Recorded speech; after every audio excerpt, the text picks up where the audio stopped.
That's a nice fish. I saw that school of shad up there.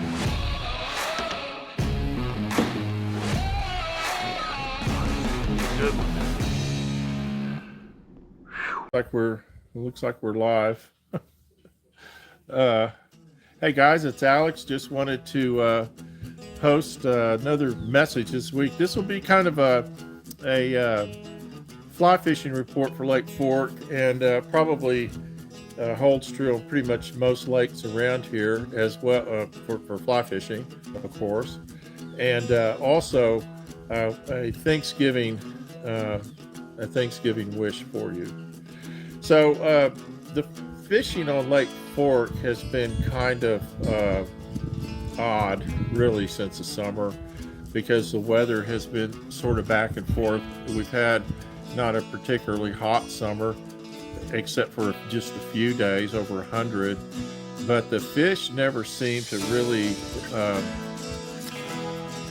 get going the way that we're used to them going. We didn't have a fall topwater bite like we normally have.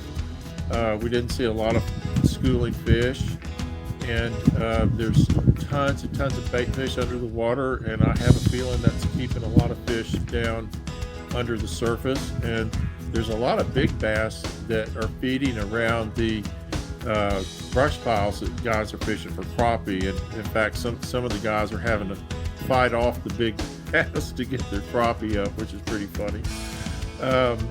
And so it seems like they're staying a little deeper. My feeling is that the entire kind of eco on Lake Fork has changed, and the fish are not acting the same as they used to. And I assume that that's sort of a normal thing as the lake ages. Lake Fork's getting near 40 years old, and so it's kind of reached a point to where the fish are kind of doing their own thing and not what we expect them to do, which that's what makes it fun, really, for me anyway. I've been catching a few fish on streamers. They'll come up shallow in the backs of coves and feed on shad. There's big schools of shad everywhere. I'm catching my bigger fish. I just released a video, I think it was last week, and the fish that I caught was, that's the other thing, I'm only getting one or two fish in the afternoon. I'm not getting a whole bunch of fish, a good sustained bite like we used to have. That's the big change that I see. Now, it could be that if you're conventionally fishing and you've got a live scope and you got all that good stuff, it could be totally different for you. But for fly fishing, it's just a little more nuanced. And so I'm looking for ways to find fish that are active and shallow for the most part. And I'm fishing in when I see a school of shad, I see little flicks on the top of the water. I see them feeding on top of the water where they're kind of up getting oxygen. Or I see them moving where a fish is busting through them. I'll fish that for a while. I'll throw in that thing quite a few times. A lot of times I'm getting my better fish. The thing that I learned over time fishing is this time of year and in the winter time, a lot of the bigger fish are caught with guys that see schools of shad. This is before live scope, but they would see a school of shad or some feeding fish on top, and they would fish in that school. And this, I'm talking about in cold water situations. And the bigger fish were up in there feeding on those fish, almost always below them. You'd have to get through that school of bait fish and get down below it before you got the bigger fish that were feeding on them. But I'm talking some big double-digit fish. And so you never know until you try it. But the bass are gonna be on the bait fish, because that's what they're after right now. Of course, this time of year they're going to be fattening up, trying to get fat and happy so they can kind of go down and languish for a few weeks in cold water. And I say a few weeks because around here it's maybe about 3 months. And so we're having this kind of extended fall. It's really kind of odd. We're having warm weather. We haven't had really any cold weather. We've had a couple of days that got kind of chilly, but it really hasn't been that bad. So we have this, we have always called it an Indian summer. And that's where the warmer temperatures will extend into the fall, sometimes all the way up to December, which it seems like they're doing this year.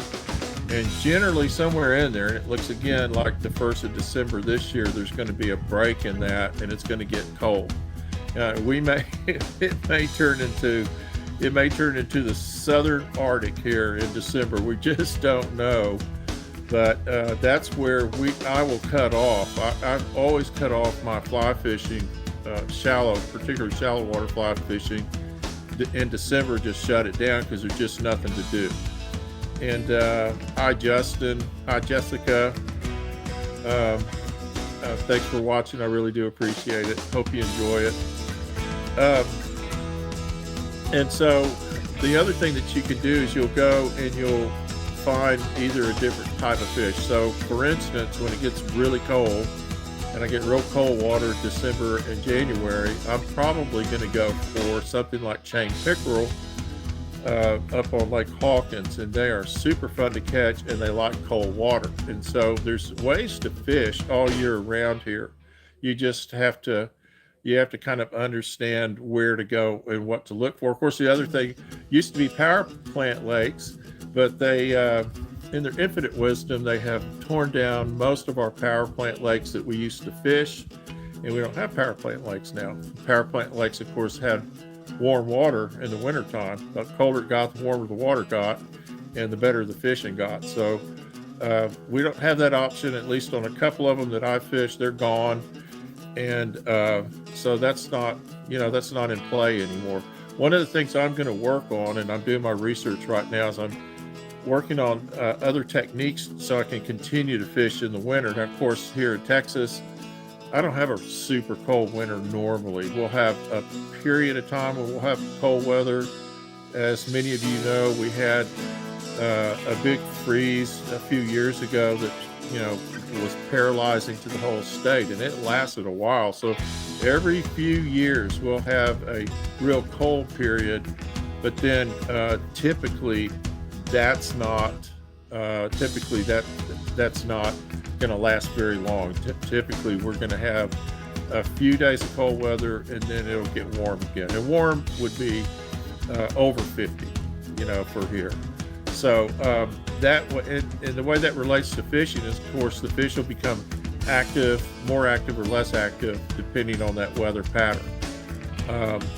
Trust me, the fishermen get more or less active too. So what we will be doing here shortly is we'll probably start fishing more for crappie, because that's a great wintertime fish. And actually, instead of having big fancy crappie rods and all that, I just use my fly rods. It works out really well. Take old fly rods and turn them into crappie rods. It's a lot of fun. It's easy. It doesn't cost me anything. And so for our fishing report right now, my suggestion is that if you're going to go out fly fishing and you're fishing for bass, you should go to the backs of the coves and find the warmest water you can find. The water right now is still around 60. It's still not that cold. But once it gets below 60, it gets into the 50s. It gets tougher and tougher. The fish go deep and they get lockjaw. So you want to look for other things to do. Now, another thing that's happening right now, got notified this week, is that Texas Parks and Wildlife is releasing trout into all these little rivers. The Brazos River, I'm not sure, you can go on their website and you can find out where they've released them. They release them in city ponds and in city parks. And for anybody to go fishing, it is really a lot of fun. Take your fly rod out and do a little trout fishing in Texas. That's pretty cool. And then there's like I say, the pickerel fishing in Hawkins. There's also pickerel in Lake of the Pines. There's a few other lakes out here that have chain pickerel. They're a lot of fun to catch. I don't know about eating them because I never will. They're a little bit stinky. So, and they got lots of teeth, lots of teeth. So, I also wanted to talk a little bit about something that's really been on my mind lately, and that would be I'm, I'm seeing more and more videos about boat wrecks on our lakes, and really kind of like all over the country. And I'm Hope, Hope, hello, Hope. Thank you for watching it. Thank you for watching me, Hope. I appreciate it. I'm not sure what all the boo is, but sorry about whatever it is I said that gave you a boo. Um, I wanted to talk about some of these. We're seeing all these boat wrecks on these lakes, and I'm getting really concerned about it because our lakes are getting super crowded during the better part of the year, during the summer, the spring, and the fall. And they're getting real crowded with boats that go 60 or 70 or even 80 miles an hour. The engines are putting on these boats are ridiculous. 250 horsepower, 300 horsepower. Now there's 350s and up. I mean, I don't know. The biggest one I've seen is a 600 horsepower. Can't imagine putting that on a bass boat, but I know they make them, so someone's going to do it. I don't know on a 29,000 acre lake why you need to go 70 miles an hour, but I mean, I've got friends and their boat will go 70, so everywhere they go 70. And that's their right. They can do that.